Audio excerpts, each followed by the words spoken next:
Bonjour à tous. Les actions ont terminé la semaine passée à la hausse après que la chancelière allemande Angela Merkel et le président François Hollande aient promis de faire tout ce qui était en leur pouvoir pour conserver l'euro intact. Des spéculations concernant des mesures importantes de la BCE, de la Réserve fédérale, ont poussé les actions vers le haut.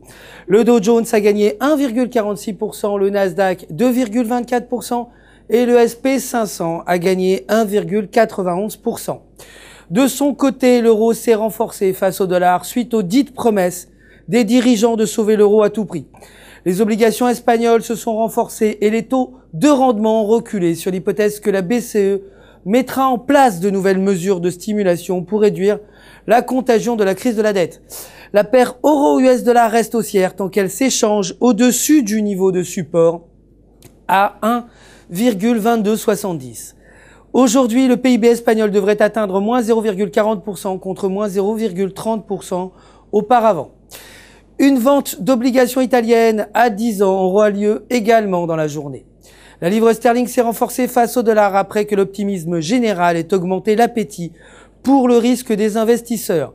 Le Royaume-Uni risque malgré tout de chuter dans une récession conséquente si la crise de l'euro empire.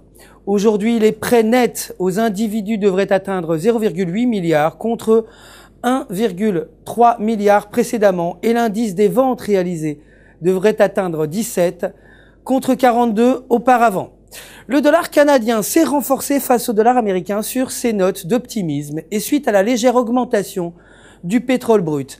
La paire dollar canadien, dollar américain s'échange dans un intervalle descendant selon le graphique journalier et devrait retracer légèrement, étant situé dans la partie inférieure de l'intervalle et proche du niveau de support à 1,00. Pour ce qui est des matières premières, l'or s'est renforcé de 0,7%, clôturant à 1624 $ l'once. Les investisseurs sont optimistes et s'attendent à l'annonce dans la semaine d'un grand plan de stimulation de la part de la Réserve fédérale, ce qui devrait faire grimper le cours de l'or.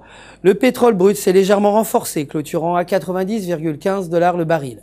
Le cours du pétrole a commencé à augmenter après avoir atteint le niveau de retracement de Fibonacci à 61,80% sur le graphique en données de 1 heure.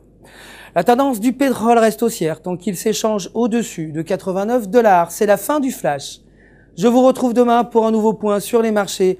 En attendant, restez bien sûr avec ufxmarkets.com pour tous vos besoins de trading en ligne.